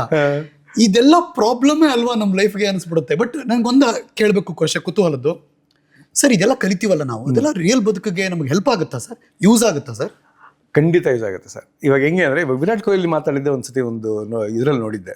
ಏನಂತ ಹೇಳಿದ್ರು ಅವ್ನಿಗೆ, ಅವ್ರು ಏನು ಹೇಳಿದ್ರು ಅಂದರೆ, ಮ್ಯಾಥ್ಸ್ಗೆ ಏನಕ್ಕೆ ಪ್ರಯೋಜನ ಆಗುತ್ತೆ, ನಂಗೆ ಸೈನ್ ಥೀಟಾ ಕಾಸ್ ಥೀಟಾ ಸಾಕಾಗೋಯ್ತು ಅಂತ ಹೇಳಿದ್ರು. ಆ್ಯಕ್ಚುಲಿ ಟುಡೇ ಈ success you should attribute it to mathematics. ಏನು ಹಿಂಗೆ ಹೇಳ್ತೀರಾ ಸರ್? ಕ್ರಿಕೆಟ್ ಆಡ್ತಿರೋದು ಅದು ಹೆಂಗೆ ಮ್ಯಾಥಮೆಟಿಕ್ಸ್ ಅಟ್ರಿಬ್ಯೂಟ್ ಮಾಡಬೇಕು ಅಂದರೆ, ಇವತ್ತು ನಮಗೆ ಟಿ ವಿನಲ್ಲೆಲ್ಲ ಟೆಲಿಕಾಸ್ಟ್ ನೋಡ್ತಾ ಇದ್ವಿ. ಅವೆಲ್ಲ ಫೆಸಿಲಿಟಿ ಆಗಬೇಕು ಅಂತಂದರೆ ಅದರಿಂದ ಮ್ಯಾಥಮೆಟಿಕ್ಸ್ ಇದೆ, ಅದರಿಂದ ಟ್ರಿಗ್ನೋಮೆಟ್ರಿ ಯಾವ್ದನ್ನ ಬೈಕೋತಾ ಇದ್ರು ಅದೇ ಇದೆ. ಇವತ್ತು ಒಂದು ಸ್ಪೋರ್ಟ್ಸ್ದು ಗ್ಲೋರಿ ಇರೋದು ಲೈವ್ ಟೆಲಿವಿಷನ್ ಟೆಲಿಕಾಸ್ಟಲ್ಲಿ. ಸೊ ಅದರಿಂದ ಇರೋದು ಮ್ಯಾಥಮೆಟಿಕ್ಸ್. ಹೋಗ್ಲಿ ಬಿಡಿ, ಆ ಆಸ್ಪೆಕ್ಟ್ ಅವ್ರು ಮಾಡಲ್ಲ ಅಂದ್ರು. ನಿಮಗೆ ಥರ್ಡ್ ಅಂಪೈರ್ ಡಿಸಿಷನ್ ಬಂದಿದೆ ಈಗ. ಹೌದು. ಬಾಲ್ ಟ್ರ್ಯಾಕಿಂಗ್ ಡಿವೈಸ್ ತೋರಿಸ್ತಾರೆ. ಕರೆಕ್ಟ್. ಬಾಲ್ ಎಲ್ಲಿ ಪಿಚ್ ಆಗಿ ಎಲ್ಲಿ ಹೋಗುತ್ತೆ ಅಂತ. ಹೌದು. ಆ ಬಾಲ್ ಎಲ್ಲಿ ಪಿಚ್ ಆಗಿ ಯಾವ ಡೈರೆಕ್ಷನ್ ಡಿಫ್ಲೆಕ್ಟ್ ಆಗುತ್ತೆ, everything is your sine theta, cos theta, trigonometry. ಕರೆಕ್ಟಾಗಿ ನೋಡ್ಕೊಂಡು ಹೋದ್ರೆ ಆ ಬಾಲ್ದು ನೆಕ್ಸ್ಟ್ ಫ್ಯೂಚರ್ ಪ್ರಿಡಿಕ್ಷನ್, ಬಾಲ್ ಎಲ್ಲೋಗಿ ರೀಚ್ ಆಗುತ್ತೆ ಅಂತೆಲ್ಲ ತೋರಿಸ್ತೀವಲ್ವ. ಹೌದು, correct. ಇವನ್ 6 ಹೊಡೆದ ತಕ್ಷಣ ಇಮಿಡಿಯೇಟ್ ಆಗಿ ಯಾವ ಹೈಟಿಗೆ ರೀಚ್ ಆಯ್ತು ಬಾಲು, ಯಾವ ಡಿಸ್ಟೆನ್ಸ್ ಹೋಯ್ತು ಅಂತಾನು ಬಂದ್ಬಿಡುತ್ತೆ. Nobody measures it. LBW appeal ಆದಾಗ ಥರ್ಡ್ ಅಂಪೈರ್ ಹೋದ್ರೆ ಬಾಲ್ ಟ್ರ್ಯಾಕಿಂಗ್ ನೋಡೇ ಅದರಿಂದ ಇರೋದೇ ಟ್ರಿಗ್ನಾಮೆಟ್ರಿ. ಸೊ ಪ್ರಾಬ್ಲಿ ವಿರಾಟ್ ಕೊಹ್ಲಿಗೂ ಸಮಸ್ಯೆ ಏನಾಗಿದೆ ಅಂದ್ರೆ ಅದನ್ನೇ ಹೇಳೋದು ನಾನು, ಇಂಟ್ರೆಸ್ಟ್ ಕ್ರಿಯೇಟ್ ಮಾಡಿಬಿಟ್ರೆ ಆಟೋಮೆಟಿಕ್. ಇವಾಗ ಕ್ರಿಕೆಟ್ ಮೇಲೆ ಇಂಟ್ರೆಸ್ಟ್ ಬಂದರೆ ಕ್ರಿಕೆಟ್ ಆಟೋಮೆಟಿಕ್ ಆಗಿ ಆಡ್ತಾರೆ. ಸೊ ಯಾವುದೇ ಆಗಲಿ ಇಂಟ್ರೆಸ್ಟ್ ಕ್ರಿಯೇಟ್ ಮಾಡಬೇಕು. ಸೊ ನಮ್ಮ text books set of problems ಕೊಡೋಕ್ಕಿಂತ, ಯಾಕೆ ತುಂಬ ಜನ ಕೇಳ್ತಾರೆ ಯಾಕೆ ಮ್ಯಾಥ್ಸ್ ಅಂದ್ರೆ ಪ್ರಾಬ್ಲಮ್ಸ್, ಏನು ಹಿಂಗೆ ಕೇಳ್ತಾರೆ ಸರ್, ಬುಕ್ ತುಂಬ ಪ್ರಾಬ್ಲಮ್ ಅಲ್ವಾ ಅಂತಾರೆ. ಅದು ಪ್ರಾಬ್ಲಮ್ ಆಗೋದಕ್ಕಿಂತ ಹೆಚ್ಚಾಗಿ ಎಕ್ಸೈಟ್ಮೆಂಟ್ನ ಕ್ರಿಯೇಟ್ ಮಾಡಿದ್ರೆ probably everybody will like maths.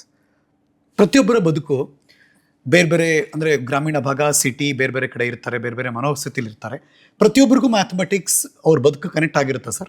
ಖಂಡಿತ ಕನೆಕ್ಟ್, ಡೈಲಿ ಲೈಫಲ್ಲಿ ಖಂಡಿತ ಕನೆಕ್ಟ್ ಆಗಿರುತ್ತೆ. ಹೌದು, ಹೇಗೆ ಇದು ಎಕ್ಸೈಟಿಂಗ್. ಪ್ರತಿಯೊಂದು ಸ್ಟೆಪ್ಪಲ್ಲೂ ಅವ್ರು ಮ್ಯಾಥಮೆಟಿಕ್ಸ್ ಕಂಡಿರ್ಬೋದು. ಇವಾಗ ನೀವು ಒಂದು ಡಿಸ್ಕೌಂಟ್ಸು, ಇವಾಗ ಬಿಸ್ನೆಸ್ಸಲ್ಲಿ ಇರ್ತೀವಿ, ನಮಗೆ ಜಾಸ್ತಿ ಬೇಕಾಗಿಲ್ಲ ಸರ್, ಅದು ಕ್ಯಾಲ್ಕುಲೇಟರ್ ಯೂಸ್ ಮಾಡ್ತೀವಿ, ಮೊಬೈಲ್ ಯೂಸ್ ಮಾಡ್ತೀವಿ, ಕಂಪ್ಯೂಟರ್ ಯೂಸ್ ಮಾಡ್ತೀವಿ, ಏನಕ್ಕೆ ಬೇಕು ಸರ್ ಕ್ಯಾಲ್ಕುಲೇಷನ್ ಅಂತ ಹೇಳ್ತಾರೆ. ನಿಮಗೆ 2007 ಒಂದು major blunder was done by British Airways. ಅವ್ರು ಏನಂದರೆ ಇಂಡಿಯನ್ಸ್ಗೆ ಇಂಡಿಯಾಗೆ ಹೋಗ್ಬಿಟ್ಟು ಬರೋಕ್ಕೆ ಅಂತ ಒಂದು ಸ್ಪೆಷಲ್ ಆಫರ್ ಅಂತ ಅನೌನ್ಸ್ ಮಾಡಿದ್ರು ವೆಬ್ಸೈಟಲ್ಲಿ. ಏನಂದರೆ ಡಿಸ್ಕೌಂಟ್ ಅಂದರೆ 2 and 4 ಟಿಕೆಟ್ಸ್ ಅಂತ. ಓಕೆ. ಅವ್ರು ಅನೌನ್ಸ್ ಮಾಡಿ 2 hours ಎಲ್ಲ ಟಿಕೆಟ್ಸು ಬುಕ್ಡ್. ಯಾಕೆಂದರೆ ಅವ್ರು ಮಾಡ್ತಿರ್ಬೇಕಾದ್ರೆ ಒಂದು ಕ್ಯಾಲ್ಕುಲೇಷನಲ್ಲಿ ಡೇಟಾ ಎಂಟ್ರಿ ಮಾಡ್ಬೇಕಾದ್ರೆ ಒಂದು ಮೈನರ್ ಎರರ್ ಮಾಡಿಬಿಟ್ಟು 10% ಡಿಸ್ಕೌಂಟ್ ಆಗೋ ಕಡೆ 90% ಡಿಸ್ಕೌಂಟ್ ಆಗಿಬಿಟ್ಟಿದೆ. ಸೊ ನಾವು ಇಂಡಿಯನ್ಸ್ ಗೊತ್ತಲ್ಲ, ಸಡನ್ನಾಗಿ ಎಲ್ಲರೂ ಪ್ಲ್ಯಾನ್ ಮಾಡಿಬಿಟ್ಟಿದ್ದಾರೆ trip. So next day they realise that they had done the mistake. ಆವಾಗ ಅನೌನ್ಸ್ ಮಾಡಿದ್ರು, there was a mistake from our end, we are going to give you the refund back, you have to book tickets again ಅಂತ with the revise price. And these people went to consumer court. ಯಾಕೆಂದ್ರೆ ನಾವು we planned our travel, you announced it on your website, ನಾವು book ಮಾಡಿದ್ವಿ ticket, how can you deny it? ನಾವು British Airways has to lose millions of dollars and had to give them the tickets. ಇದು ಯಾವ ವರ್ಷದಲ್ಲಿ ಆಗಿದ್ದು? 2007 2007 ಆಗಿದ್ದು. ಈ ಥರ ಬ್ಲಂಡರ್ಸ್ ಈವನ್ ಸ್ಯಾಟಲೈಟ್ ಲಾಂಚಲ್ಲೂ ಆಗಿದೆ. ಮ್ಯಾಥಮೆಟಿಕ್ಸ್ ಎಷ್ಟು ಕ್ರೂಷಿಯಲ್ ಅನ್ನೋದಕ್ಕೆ ಅಮೆರಿಕನ್ಸು ಇವತ್ತಿಗೂ ನಮ್ಗೆ ಯಾವಾಗಲೂ ಆಶ್ಚರ್ಯ ಆಗಿದೆ ಏನಂದ್ರೆ, ನಾವು ಸೈನ್ಸ್ ಓದ್ತಿರ್ಬೇಕಾದ್ರೆ SI ಸಿಸ್ಟಮ್ ಓದ್ತೀವಿ, km/h ಮಾತಾಡ್ತೀವಿ. ಕರೆಕ್ಟ್. ಬಟ್ ಬಟ್ ಇವತ್ತಿಗೂ ನಿಮಗೆ ವೆಸ್ಟ್ನವ್ರು ಮಾತಾಡ್ಬೇಕಾದ್ರೆ ಸಾಮಾನ್ಯವಾಗಿ ಅಮೆರಿಕನ್ಸ್ ಎಲ್ಲ ಮಾತಾಡಿ mph ಹೇಳ್ತಾರೆ. ನಾವು ಮೈಲ್ನ ಎಷ್ಟೋ ದಿನದಿಂದ ಬಿಟ್ಬಿಟ್ಟಿದ್ದೀವಿ. ಕರೆಕ್ಟ್. ಆ ಥರ ನಾವು ಇವಾಗ ವೆಯ್ಟ್ ಹೇಳ್ಬೇಕಾದ್ರೆ KG ಹೇಳ್ತೀವಿ ಇಂಡಿಯಾ, ಅವ್ರು ಇವತ್ತಿಗೂ ಪೌಂಡ್ಸಲ್ಲಿ ಹೇಳ್ತಾರೆ. ನಮ್ಗೆ ಯಾವಾಗಲೂ ಕನ್ಫ್ಯೂಷನ್ ಪೌಂಡ್. ನಾವು ಪೌಂಡ್ ಅಂದ್ರೆ ಬ್ರೆಡ್ ಒಂದೇ ಗೊತ್ತಾಗೋದು, 1 pound ಬ್ರೆಡ್ ಅಂತ. ಅವರು ಆ ಕ್ಯಾಲ್ಕುಲೇಷನ್ ಮಿಸ್ಟೇಕ್ ಮಾಡಿ ಆ ಒಂದು ಔಟ್ಸೋರ್ಸ್ ಮಾಡಿದ್ದಾಗ ಒಂದು ಎರರ್ ಆಗ್ಬಿಟ್ಟು there is a blunder in the satellite launch. ಅದು instead of going to the orbit, it went down to the sea. So mathematics small little calculations really matter a lot. ನಿಮಗೆ ನಿಮ್ಗೆ excitement create ಮಾಡಿದ್ರೆ, ಇವಾಗ ನಾನು ಕೆಲವು ಸಣ್ಣ ಪ್ರಾಬ್ಲಮ್ಗಳು ಕೊಡ್ತೀವಿ. ಇವಾಗ ನಾನು ಸಿಂಪಲ್ ಲೆಕ್ಕ ಹೇಳ್ತೀನಿ ಪ್ಲೀಸ್. ನನ್ನ ಜೋಬಲ್ಲಿ 15 ಕಾಯಿನ್ ಇದೆ. 15 ಕಾಯಿನ್ ಇದೆ, ಸಿಂಪಲ್. ಈ ಥರದ್ದು ಕೊಟ್ಟರೆ ಸ್ಕೂಲಲ್ಲಿ ಮಕ್ಕಳಿಗೆ ಎಕ್ಸೈಟ್ಮೆಂಟ್ ಅನ್ಸುತ್ತೆ. 15 ಕಾಯಿನ್ ಇದೆ, ₹1 ಕಾಯಿನ್ ಇದೆ, ₹2 ಕಾಯಿನ್ ಇದೆ, ₹5 ಕಾಯಿನ್ ಇದೆ. ನನ್ನ ಪ್ರಶ್ನೆ ಇಷ್ಟೇ, 15 ಕಾಯಿನ್ ಇದೆ, ಅದರದ್ದು ಒಟ್ಟು ಅಮೌಂಟು ₹50. ಓಕೆ. ಹಾಗಾದರೆ ₹1 ಕಾಯಿನ್ ಎಷ್ಟಿದೆ, ₹2 ಕಾಯಿನ್ ಎಷ್ಟಿದೆ, ₹5 ಕಾಯಿನ್ ಎಷ್ಟಿದೆ? ಈ ಪರ್ಮಿಟೇಷನ್ ಕಾಂಬಿನೇಷನ್ ಎಷ್ಟು ಬೇಕಾದ್ರೆ ಇರ್ಬೋದು. ಅದನ್ನ ಚೆಕ್ ಮಾಡಿದಾಗ 2 ಸೆಟ್ ಆಫ್ ಆನ್ಸರ್ಸ್ ಬರುತ್ತೆ. ಇವಾಗ ಏನಂದ್ರೆ ನನ್ನ ಕ್ವಶನ್ ಇಷ್ಟೇ, ಈ ಥರ ಪ್ರಶ್ನೆ ಕೊಟ್ಟಿದ್ದಿದ್ರೆ ಸ್ಕೂಲಲ್ಲಿ, ಈ ಥರ ಪ್ರಶ್ನೆಗಳನ್ನ ನಮ್ಗೆ ಜಾಸ್ತಿ ಕೊಟ್ಟಾಗ ಆಟೋಮೆಟಿಕ್ ಆಗಿ ಇದೇನೋ ಮಜಾ ಇದೆ, ಕಿಕ್ ಇದೆ ಅನ್ಸುತ್ತೆ. ನಾನು ಯಾವಾಗಲೂ ಹಂಗೆ ಹೇಳಿದೆ, ಕಿಕ್ ಅಂತಾನೆ ಯೂಸ್ ಮಾಡ್ತೀನಿ ವರ್ಡ್, ಕಲೋಕಿಯಲ್ ವರ್ಡು, ಜೆನ್ಸಿ ವರ್ಡೇ ಯೂಸ್ ಮಾಡೋದು. ಯಾಕಂದ್ರೆ ಯಾವಾಗ ಆ ಕಿಕ್ ಇದ್ರೇ ನೆಕ್ಸ್ಟ್ ಇನ್ನೊಂದೇನೋ ಮಾಡಬೇಕು ಅನ್ಸುತ್ತೆ ಹುಡುಗರಿಗೆ. ಸೊ ಈ ಪ್ರಾಬ್ಲಮ್ ನೋಡಿದಾಗ ಏನಿದು ಒಂಥರ ಚೆನ್ನಾಗಿದೆಯಲ್ಲ ಅನ್ಸುತ್ತೆ. ಈ ಥರ ಪ್ರಾಬ್ಲಮ್ಗಳನ್ನೇ ಸ್ಟ್ರಕ್ಚರ್ ಮಾಡಬೇಕು. ಇವಾಗ ನಾವು ಆ್ಯಕ್ಚುಲಿ ವರ್ಕ್ಶಾಪ್ ಮಾಡ್ಬೇಕಾದ್ರೆ ಸುಮ್ಮನೆ ಒಂದು 2 ಪ್ರಾಬ್ಲಮ್ ಈ ಥರದ್ದು ಕೊಡ್ತೀವಿ, ಎಲ್ರಿಗೂ ಇಂಟ್ರೆಸ್ಟ್ ಬಂದ್ಬಿಡುತ್ತೆ. ಆನ್ಸರ್ ಬರೆದಿದ್ರೂ ಪರವಾಗಿಲ್ಲ, ಎಕ್ಸೈಟಿಂಗ್ ಇಂಟ್ರೆಸ್ಟಿಂಗ್ ಅನಿಸ್ಬೇಕು. ಎಕ್ಸೈಟಿಂಗ್ ಇಂಟ್ರೆಸ್ಟಿಂಗ್ ಅನಿಸ್ಬಿಡ್ತು ಅಂದರೆ ಅದು ಮೂಲ ಹುಡ್ಕೊಂಡು ಹೋಗ್ತಾರೆ. ಕರೆಕ್ಟ್. ಅವ್ರು ಮಾಡಬೇಕಾಗಿರೋದು ಇಷ್ಟೇ, ಅವ್ರ ಎಕ್ಸೈಟ್ಮೆಂಟ್ನ ಟ್ರಿಗರ್ ಮಾಡಬೇಕು. ಚಿಕ್ಕ ಮಕ್ಳಿಗೆ ಬೇರೆ, ಮಧ್ಯಮ ವಯಸ್ಸರು ಬೇರೆ, ದೊಡ್ಡವ್ರಿಗೆ ಬೇರೆ. ವಿಚಿತ್ರ ಏನಪ್ಪ ಅಂದರೆ, ಯಾವುದೇ ಕಾಂಪಿಟೇಟಿವ್ ಎಕ್ಸಾಮ್ ತಗೊಳ್ಳಿ ಸರ್, ಓಕೆ, ವರ್ಲ್ಡಲ್ಲಿ, ಇಂಡಿಯಾದಿಂದ ಬರ್ತೀನಿ ನಾನು. 5th ಸ್ಟ್ಯಾಂಡರ್ಡ್ ಇರ್ಬೇಕಾದ್ರೆ ನವೋದಯ ಎಕ್ಸಾಮ್ ಅಂತ ಬರೀತಾರೆ. ಹೌದು. ಆಮೇಲೆ Jawahar Navodaya Vidyalaya. Correct. Next Sainik school exam ಅಂತ. ಹೌದು. ಅಲ್ಲಿ ಶುರುವಾಗುತ್ತೆ ಈ ಮ್ಯಾಥ್ಸ್ ಜರ್ನಿ. ಮತ್ತೆ 10th ಅಲ್ಲಿ ಇರ್ಬೇಕಾದ್ರೆ NTSC ಎಕ್ಸಾಮ್ ಅಂತ ನಡೆಯುತ್ತೆ, ನ್ಯಾಷನಲ್ ಟ್ಯಾಲೆಂಟ್ ಸರ್ಚ್ ಎಕ್ಸಾಮಿನೇಷನ್ ಅಂತ. ಮತ್ತೆ PUC ಸೈನ್ಸ್ ತಗೊಂಡ್ರೆ ಅವರು CET, IIT JEE ನೀಟ್ ಬರೀತಾರೆ. ಕರೆಕ್ಟ್. ಕಾಮರ್ಸ್ ತಗೊಂಡ್ರೆ CACPT ಎಕ್ಸಾಮ್ ಬರೀತಾರೆ. ಮತ್ತೆ ಹ್ಯುಮ್ಯಾನಿಟೀಸ್ ಅವ್ರಿಗೆ 12th ಲೆವೆಲಲ್ಲಿ ಏನಿರಲ್ಲ. ಬಟ್ ಒನ್ಸ್ ಎಲ್ಲ ಡಿಗ್ರಿ ಆಗ್ತಿದ್ದಂಗೆ ಎಲ್ಲ ಎಕ್ಸಾಮ್ಸು ಶುರುವಾಗುತ್ತೆ. ನಿಮಗೆ FDA, SDA ಎಕ್ಸಾಮ್ಸಿಂದ ಹಿಡಿದು ಅಥವಾ ಗ್ರೂಪ್ ಡಿ ಎಕ್ಸಾಮಿನೇಷನ್ ರೈಲ್ವೇಸಿಂದ ಹಿಡಿದು ಸಿವಿಲ್ ಸರ್ವಿಸಲ್ಲೂ ಸಿವಿಲ್ ಸರ್ವಿಸಲ್ಲಿ ಆ್ಯಕ್ಚುಲಿ 10 years ಬ್ಯಾಕು ನಿಮ್ಗೆ ಮ್ಯಾಥಮೆಟಿಕ್ಸ್ ಇರಲಿಲ್ಲ. ಓಕೆ, ಇಟ್ ವಾಸ್ ಓನ್ಲಿ ಇದು. But now they realise that the problem solving is a very important aspect as one's decision taking. ಅದಕ್ಕೆ 10 years ಬ್ಯಾಕಿಂದ ಅಲ್ಲೂ ಮ್ಯಾಥಮೆಟಿಕ್ಸ್ ಇನ್ಕ್ಲೂಡ್ ಮಾಡಿದ್ದಾರೆ. ಸಿವಿಲ್ ಸರ್ವಿಸ್ ಆಯಿತಾ, CAT exam ಆಯಿತು, GATE exam ಆಯಿತು, ಮತ್ತು ನೀವು ಹೊರಗಡೆ ಹೋಗಬೇಕು ಅಂದ್ರೆ GRE GMAT ಎಕ್ಸಾಮ್ ಎಲ್ಲದರಲ್ಲೂ ಮ್ಯಾಥ್ಸ್ ಇರುತ್ತೆ. ಅಂದರೆ ಆ ಮ್ಯಾಥ್ಸ್ ಏನಂದರೆ ಬಾಯಿ ಬೀಳೋ ಅವಶ್ಯಕತೆ ಇಲ್ಲ, ಎಲ್ಲ 10th standard ಕೆಳಗಿನ ಮ್ಯಾಥ್ಸ್. ಅಯ್ಯೋ, ಎಲ್ಲ ಕಡೆ 10th standard ಕೆಳಗಿನ ಮ್ಯಾಥ್ಸ್. ಬಟ್ ಯಾಕೆ ಅದೊಂದು ಫಿಯರ್ ಫ್ಯಾಕ್ಟರ್ ಇದ್ದೇ ಇರುತ್ತೆ ಸರ್ ಯಾವಾಗಲೂ. ಆ ಫಿಯರ್ ಫ್ಯಾಕ್ಟ್ರಿಗೆ ಹೇಳ್ತೀನಲ್ಲ ಸರ್, ಫಿಯರ್ ಫ್ಯಾಕ್ಟ್ರಿಗೆ ಮೇಯ್ನ್ ಕಾರಣನೇ ಪ್ರೆಷರ್. ಸೇಮ್ ಪ್ರಾಬ್ಲಮ್ನ 10 ಸತಿ ಬರೆಸ್ತಾರೆ ಸರ್ ಈಗಲೂ. ಸೊ ಪ್ರೆಷರ್ ಇಲ್ಲಿ ಬಿಲ್ಡ್ ಆಗ್ಬಿಟ್ಟಿದೆ. ಆಮೇಲೆ ಬ್ಯಾಟ್ ಮಾಡಿಸ್ತಾರೆ, ಆಲ್ಮೋಸ್ಟ್ ಲಿಟ್ರಲಿ ಬ್ಯಾಟ್ ಮಾಡ್ತಾರೆ. ನಿಮಗೆ 10th ಬೋರ್ಡ್ ಎಕ್ಸಾಮ್ದು ನಾನು ತುಂಬ ಜನ ನಾವೆಲ್ಲ ಹಂಗೆ ಮಾಡಿರೋದು ಸರ್. ಯಾವುದೋ ಫಾರ್ಮುಲಾ ನೆನ್ಪಿಟ್ಕೋಬೇಕು ಅಂತ ನೆನ್ಪಿಟ್ಕೊಂಡಿದ್ದೀವಿ. ನಾನು ಫಸ್ಟ್ ಹೇಳೋದೇ ಇತ್ತು, ಮ್ಯಾಥ್ಸ್ ಕಲಿಬೇಕು ಅಂದ್ರೆ ಫಾರ್ಮುಲಾ ಮರ್ತೋಗಿ ಅಂತ. ಏನು ಸರ್ ಹಿಂಗೆ ಹೇಳ್ತೀರಾ ಅಂತ. ಫಾರ್ಮುಲಾ ಜ್ಞಾಪಕ ಇಟ್ಕೊಂಡಷ್ಟು ನಮ್ಗೆ ಅದ್ರ ಲಾಜಿಕ್ ಅರ್ಥ ಆಗಲ್ಲ. ಓಕೆ, ಫಾರ್ಮುಲಾ ಯಾವುದು ಜ್ಞಾಪಕ ಇಟ್ಕೋಬಾರ್ದು. ಫಾರ್ಮುಲಾ ಹೆಂಗೆ ಬಂತು ಅಂತ ತಿಳ್ಕೊಂಬಿಟ್ರೆ ಬ್ಯೂಟಿಫುಲ್ ಅನ್ಸುತ್ತೆ. ಅವಾಗ ಆಟೋಮೆಟಿಕ್ಕಾಗಿ ಫಾರ್ಮುಲಾ ಜ್ಞಾಪಕ ಇದ್ದಿದ್ದು ನೀವು ಫಾರ್ಮುಲಾ ತರಿಸ್ಬಿಡ್ತೀರಾ ಕೂತ್ಕೊಂಡು. ಇದು ಹೇಳಕ್ ಸರಿ ಕಣೋ, ಕಲ್ತ್ಕೊಳಕ್ ಕಷ್ಟ ಅಂತ ಅನ್ಸಿಲ್ವಾ ಸರ್ ಮಕ್ಕಳಿಗೆ? ಅಲ್ಲ, ನಿಮ್ಗೆ ಅದೇ ಜರ್ನಿನಲ್ಲಿ ಏನಾಗುತ್ತೆ ಅಂತ ಹೇಳ್ತೀನಿ. ನಿಮಗೆ 10th ಎಕ್ಸಾಮ್ಗೆ ಎಷ್ಟು ಮಾಡಿಸ್ತಾರೆ ಅಂತಂದ್ರೆ, ಇವಾಗೆಲ್ಲ ನಾವೆಲ್ಲ ಓದ್ತಿರ್ಬೇಕಾದ್ರೆ 10th ಎಕ್ಸಾಮ್ ಪ್ರಿಪರೇಟರಿ ನಡೆಸೋರು ಒಂದೇ ಸತಿ ಎಕ್ಸಾಮ್ ಬರೀತಾ ಇದ್ವಿ. ಇವತ್ತೇನಾಗಿದೆ, 6 ಪ್ರಿಪರೇಟರಿ ನಡೆಸ್ತಾರೆ. ಕರೆಕ್ಟ್. ಕ್ವಶನ್ ಪೇಪರ್ ಹೆಂಗ್ ಸೆಟ್ ಮಾಡಬೇಕು ಅಂತ ಡಿಸೈಡ್ ಆಗಿದೆ. ಇದುವರೆಗೂ ನಿಮಗೆ ಒಂದು 10 ವರ್ಷದ ಕ್ವಶನ್ ಪೇಪರ್ ತೆಗೆದ್ರೆ ಅದ್ರ ಬಿಟ್ಟು ಇನ್ನೇನು ಕೊಡಲ್ಲ. ಸೇಮ್ ವ್ಯಾಲ್ಯೂಸ್ ಕೊಡ್ತಾರೆ ಸರ್. ಓಕೆ, ಸೇಮ್ ವ್ಯಾಲ್ಯೂಸ್ ಯಾಕೆ ಕೊಡಬೇಕು? ಒಂದ್ಸತಿ ಕೊಟ್ಟಿದ್ದ ವ್ಯಾಲ್ಯೂ ಇನ್ನೊಂದ್ಸತಿ ಕೊಡಬಾರ್ದು. ನಿಮ್ಮ ಕಾಂಪಿಟೇಟಿವ್ ಎಕ್ಸಾಮ್ಸಲ್ಲಿ ಒಂದ್ಸತಿ ಕೊಟ್ಟಿದ್ದ ಕ್ವಶನ್ ಇನ್ನೊಂದ್ಸತಿ ಕೊಡಲ್ಲ. ಆದರೆ ನಮ್ಮ 10th ಬೋರ್ಡ್ ಎಕ್ಸಾಮಲ್ಲಿ ಏನು ಮಾಡ್ತೀವಿ, ಸೇಮ್ ಕೊಟ್ಕೊಂಡು ಹೋಗ್ತೀವಿ. ಎಷ್ಟು ಮಟ್ಟಿಗೆ ಅಂದ್ರೆ, ಇವಾಗ ನೋಡಿ ಸರ್, 10th ಎಕ್ಸಾಮಲ್ಲಿ ನಾನು ಸಿಂಪಲ್ ಆಗಿ ಕೇಳ್ತೀನಿ, ಬರೀ 10th ಸಿಲೆಬಸ್ ಹಾಕಿರ್ಬೇಕು? 10th ವರೆಗೂ ಓದ್ಕೊಂಡ್ ಬಂದಿರ್ತಾರಲ್ಲ, ಕರೆಕ್ಟ್, ಅವೆಲ್ಲ ಇರಬೇಕಲ್ವಾ? ಇರಲ್ಲ, ಬರೀ 10th ಮಾತ್ರ ಇರುತ್ತೆ. ಆಮೇಲೆ ಇನ್ನೊಂದು ಒಳ್ಳೆ ಪ್ರಶ್ನೆ ಬಂತು ನನಗೆ. ಒಬ್ಬ ಸ್ಟೂಡೆಂಟ್ ಕೇಳ್ದ, ಪ್ಲೀಸ್ ಸರ್ ಒಂದ್ಸತಿ ಅವ್ರು 10th ಮಾರ್ಕ್ಸ್ ತೆಗೆದ್ರೆ ಲೈಫ್ ಟೈಮ್ ವ್ಯಾಲಿಡಿಟಿ ಯಾಕಿರ್ಬೇಕು ಅಂತ ಕೇಳಿದ್ರು. ಅಂದ್ರೆ ಎಕ್ಸ್ಪೈರಿ ಡೇಟ್ ಯಾಕಿಲ್ಲ ಅಂತ. ಯಾಕಂದ್ರೆ 10th ಓದಿದ್ದೆಲ್ಲ ಜ್ಞಾಪಕ ಇರಬೇಕಲ್ಲ. ಅವ್ರು ಕೇಳಿದ್ದಷ್ಟೇ. ನನ್ನ ಸ್ಟೂಡೆಂಟ್ ಏನು ಕೇಳ್ದೆ ಅಂದರೆ, ಸರ್ ಇದು ನಾನು ಹೋಗ್ಬಿಟ್ಟು ನಮ್ಮ ತಾಯಿನ ಕೇಳಿದೆ, ಹೋಗ ನಾನು ಓದಿದ್ದು ಮರ್ತೋಗಿದ್ದೀನಿ ಅಂದರು. ಮತ್ತು ಅವ್ರು SLC ಆಗಿದೆ, ಡಿಗ್ರಿನೂ ಆಗಿದೆ, ಬಟ್ SLC ಜ್ಞಾಪಕ ಇಲ್ಲ ಅಂದಮೇಲೆ SLC ಮಾರ್ಕ್ಸ್ ಮಾಡಿ ಯಾಕೆ ಲೈಫ್ ಟೈಮ್ ವ್ಯಾಲಿಡಿಟಿ ಅಂತ ಕೇಳ್ತಾ ಇದ್ರು. ಅದು ಇಟ್ಸ್ ಅ ವ್ಯಾಲಿಡ್ ಕ್ವಶನ್. ಅಂದರೆ ನಮ್ಗೆ ಏನಾಗಿದೆ ಅಂದರೆ, ನಮಗೆ ಫಿಕ್ಸ್ಡ್ ಸಿಲೆಬಸ್, ಸಿಮಿಲರ್ ಕ್ವಶನ್ಸ್ ಅಥವಾ ಸೇಮ್ ಕ್ವಶನ್ಸೇ ಕೊಟ್ಬಿಡ್ತಾರೆ. ಹಿಂಗಾಗಿ ಏನಾಗುತ್ತೆ, 10th ನಿಮಗೆ ಮಾರ್ಕ್ಸ್ಗಳು ಕೇಳಿದ್ರೆ ಶಾಕ್ ಆಗುತ್ತೆ. ನಾವೆಲ್ಲ ಓದ್ತಿರ್ಬೇಕಾದ್ರೆ ನಮಗೆಲ್ಲ ಒಂದು 60-70% ಬಂದರೆ ಕಾಲರ್ ನಿಲ್ತಾನೆ ಇರಲಿಲ್ಲ, ಹಿಂಗೆ ಎಗರ್ಸ್ಕೊಂಡು ಓಡಾಡ್ತಾ ಇದ್ವಿ. ಸೇಮ್ ಕರೆಕ್ಟಾಗಿ ಹೇಳಿದ್ರಿ ನೀವು ನನಗೆ. ಇವತ್ತು ಕೊಡ್ತಾರೆ ಮಾರ್ಕ್ಸು. ಅವಾಗ ಮ್ಯಾಥ್ಸಲ್ಲಿ ಮಾತ್ರ ಔಟ್ ಆಫ್ ಔಟ್. ನೀವು ಅದಕ್ಕೆ ಕೇಳಿದ್ದು ನನಗೆ ಆ ಪ್ರಶ್ನೆ. ಹೌದು, ಮ್ಯಾಥ್ಸಲ್ಲಿ ಔಟ್ ಆಫ್ ಔಟ್ ತೆಗಿಬೋದು ಅಂತ. ಅದೊಂದೇ ಸಬ್ಜೆಕ್ಟಲ್ಲಿ ತೆಗಿಯೋಕ್ಕಾಗ್ತಾ ಇದ್ದಿದ್ದು. ಇವತ್ತು ಎಲ್ಲದರಲ್ಲೂ ಔಟ್ ಆಫ್ ಔಟ್ ಕೊಡ್ತಾರೆ ಸರ್. ಹಂಗಿದ್ದಾರೆ ಮಕ್ಕಳು ಹಂಗಿಲ್ಲ ಸರ್. ಸಿಲೆಬಸ್ ಹಂಗೆ ಮಾಡಿದ್ದಾರೆ, ಎವ್ಯಾಲ್ಯೂಯೇಷನ್ ಸಿಸ್ಟಮ್ ಹಂಗೆ ಮಾಡಿದ್ದಾರೆ. ಓ ಹೌದಾ? ಖಂಡಿತ ಸರ್. ಎಷ್ಟು ಮಟ್ಟಿಗೆ ಮಾಡಿದ್ದಾರೆ ಅಂತಂದರೆ, ನಿಮಗೆ ಬೇಕಾದಷ್ಟು ಎರರ್ ಇರುತ್ತೆ. ಅಂದರು ಇಷ್ಟು ಬರ್ದಿದ್ದಾರೆ, ಈ ಪಾಯಿಂಟ್ ಬರ್ದಿದ್ದಾರೆ ಅಂದರೆ ಅವ್ರಿಗೆ ಔಟ್ ಆಫ್ ಔಟ್ ಕೊಡಬೇಕು ಅಂತ. ಎಲ್ಲ 1000 ಮೇಲೆ ಔಟ್ ಆಫ್ ಔಟ್ ಬರ್ತಾ ಇದ್ದಾರೆ ಈಗ. ಈ ಥರ ಮಾಡಿದಾಗ ಏನಂದ್ರೆ ಎರಡು ವಿಷಯದಲ್ಲಿ ಅದು ಅವ್ರ ಬ್ರೈನ್ ಡ್ಯಾಮೇಜ್ ಆಗುತ್ತೆ. ಮೊದಲನೇದು ಏನಂದರೆ, ಓಹೋ ನನಗೆಲ್ಲ ಗೊತ್ತು, ಒಂದು ಸರ್ವಜ್ಞಾನ ಫೀಲಿಂಗ್ ಬರುತ್ತೆ. ಆಮೇಲೆ ಲೈಫೆಲ್ಲ ಹಿಂಗೆ ಇರುತ್ತೆ ಅನ್ಕೋತಾರೆ. ಒಂದ್ಸತಿ 10th ಆದ್ಮೇಲೆ ಗೊತ್ತಾಗುತ್ತೆ. ಡಿಗ್ರಿಗೆ ಹೋದ್ಮೇಲೆ ಡಿಗ್ರಿನಲ್ಲೂ ಒಂದು ಮಟ್ಟಿಗೆ ಮಾರ್ಕ್ಸ್ಗಳು ತಗೊಂಡ್ಬಿಡ್ತಾರೆ. ಕಾಂಪಿಟೇಟಿವ್ ಎಕ್ಸಾಮ್ಗೆ ಹೋದಾಗ ಶಾಕ್ ಆಫ್ ದಿ ಲೈಫ್ ಸಿಗುತ್ತೆ ಅವ್ರಿಗೆ. ಯಾಕೆ ಅಂದರೆ, ಅಲ್ಲಿ ಇವಾಗ ಬ್ಯಾಂಕಿಂಗ್ ಎಕ್ಸಾಮು, ಇವಾಗ ಸಿವಿಲ್ ಸರ್ವಿಸಲ್ಲಿ ಆಗಿ ಕರೆಕ್ಟ್, ಇದುವರೆಗೂ ಹೈಯೆಸ್ಟ್ ಪರ್ಸೆಂಟೇಜ್ ಬಂದಿರೋದೇ 53%. 53% is the lowest grade in our regular board exams. ಅವ್ನು psychologically how can you take it? 10th ಒಳ್ಳೊಳ್ಳೆ ಮಾರ್ಕ್ಸ್ ಕೊಟ್ಟು ಬಿಟ್ಬಿಡೋದು. ಹೌದು, ಇಲ್ಲಿಗೆ ಬಂದಾಗ ಶಾಕ್ ಹೊಡೆಯುತ್ತೆ. ಅದರಲ್ಲೂ ರೀಜನ್ ವೈಸ್ ಈಗ ನಾವು ಯಾವಾಗಲೂ 10ನೇ ಕ್ಲಾಸ್ ರಿಸಲ್ಟ್ ಬಂದಾಗ ನಮ್ಮ ಟಿವಿಲಿ ಇದ್ದಾಗೆಲ್ಲ ನಾವು ಅನೌನ್ಸ್ ಮಾಡ್ತಿದ್ವಿ, ಮತ್ತೆ ಕರಾವಳಿಯ ಹೆಣ್ಣು ಮಕ್ಕಳು ಅಥವಾ ಕರಾವಳಿ ಭಾಗದವರು ಮತ್ತೆ ತುಂಬಾ ಬುದ್ಧಿವಂತರು, ಉಡುಪಿ ಜಿಲ್ಲೆ ಹೈಯೆಸ್ಟ್ ಅಂತೆಲ್ಲ ಹೇಳ್ತಿದ್ವಿ. ಅದು ಕೌಂಟ್ ಆಗುತ್ತಾ ಸರ್? ಜಿಯೋಗ್ರಫಿಕಲಿ ಕೌಂಟ್ ಆಗುತ್ತೆ ಸರ್? ಆಕ್ಚುಲಿ ವಿಚಿತ್ರ ಏನಂದ್ರೆ ಹೇಳ್ಬಿಡ್ತೀರಿ, ಇದು ಫ್ರಾಂಕ್ ಆಗಿ ಹೇಳ್ಬೇಕು. ಯಾಕೆಂದ್ರೆ ಈ ಕರಾವಳಿ ಜಿಲ್ಲೆಗಳಿದೆಯಲ್ಲ, ಅಲ್ಲಿ ಬುದ್ಧಿವಂತರೆ ಒಳ್ಳೆ ಚೆನ್ನಾಗಿ ಮಾರ್ಕ್ಸ್ ಮೊದಲಿಂದ ನಮ್ಮ ಕಾಲದಿಂದನೂ ಚೆನ್ನಾಗಿ ತೆಗಿತಾರೆ. ವಿಚಿತ್ರ ಅಂದ್ರೆ 10th ಬೋರ್ಡ್ದು ರಿಸಲ್ಟ್ ನೋಡಿ ಅವ್ರು ಟಾಪಲ್ಲಿ ಇರಲ್ಲ, ಬೇರೆ ಜಿಲ್ಲೆಗಳಿರುತ್ತೆ. ಅದು ಯಾಕೆ ಅಂತ ಅದೊಂದು ಯಕ್ಷ ಪ್ರಶ್ನೆ. ಅದೇ PUC ಬಂದರೆ ಉಲ್ಟಾ ಹೊಡೆಯುತ್ತೆ, ಅವ್ರು ಜಾಸ್ತಿ ಅವ್ರು ತೆಗಿತಾರೆ ಅವಾಗ. ಹಂಗಂದ್ರೆ SLC ಬೋರ್ಡು ಅಥವಾ SLC ಎಕ್ಸಾಮ್ನ ಎಷ್ಟು ಡೈಲ್ಯೂಟ್ ಆಗಿದೆ ಅಂತ ನೀವೇ ಕ್ವಶನ್ ಮಾಡ್ಕೋಬೇಕು. ಇದು ನಿಜವಾಗ್ಲೂ ಎವ್ರಿಬಡಿ ಶುಡ್ ರಿಟ್ರಾಸ್ಪೆಕ್ಟ್. ಇದೇನಾಗಿದೆ ಅಂದರೆ, ಎಲ್ಲ ಬೋರ್ಡಲ್ಲಿ ಹಿಂಗೆ ಆಗ್ಬಿಡ್ತಾ ಇದೆ ಸರ್. ಇವಾಗ ಸ್ಟೇಟ್ ಬೋರ್ಡಲ್ಲಿ ಚೆನ್ನಾಗಿ ಮಾರ್ಕ್ಸ್ ಕೊಡ್ತಾರೆ ಅಂತ CBSE ನವರು ಕೊಡೋಕೆ ಶುರು ಮಾಡಿದ್ದಾರೆ. CBSE ಅವ್ರು ಚೆನ್ನಾಗಿ ಕೊಡ್ತಾರೆ ಅಂತ, ಇನ್ನು ಸ್ಟೂಡೆಂಟ್ಸ್ ಆ ಕಡೆ ಈ ಕಡೆ ಹೋಗ್ತಾರೆ ಅಂತ ICSE ಕೊಡೋಕ್ಕೆ ಶುರು ಮಾಡ್ತಿದ್ದಾರೆ.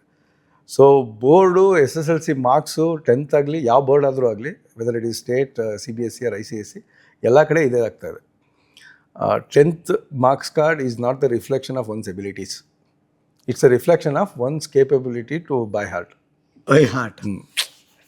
ಅದಕ್ಕೆ ನಿಮಗೆ 10th ಮಾರ್ಕ್ಸ್ಗೂ ಇದಕ್ಕೂ ತುಂಬ ಡಿಸ್ಕನೆಕ್ಟ್ ಇರುತ್ತೆ. ಅವರು ಅಕಾಡೆಮಿಕ್ ಎಕ್ಸಲೆನ್ಸ್ಗೂ ತುಂಬ ಜನ ಹೇಳ್ತಾರೆ 10th ರ್ಯಾಂಕ್ ಬಂದವ್ರು ಎಲ್ಲೋದ್ರು ಅಂತ. ಹೌದು, ಕರೆಕ್ಟ್. ಇದೇ PUC ಡಿಗ್ರಿ ಎಲ್ಲ ಆದ್ಮೇಲೆ ಅವ್ರು ಎಲ್ಲಿದ್ದಾರೆ ಅಂತ ಗೊತ್ತೇ ಇರಲ್ಲ, ಹಂಗಾಗ್ಬಿಟ್ಟಿರ್ತಾರೆ ಅವರು. ಹೌದು. Very very crucial.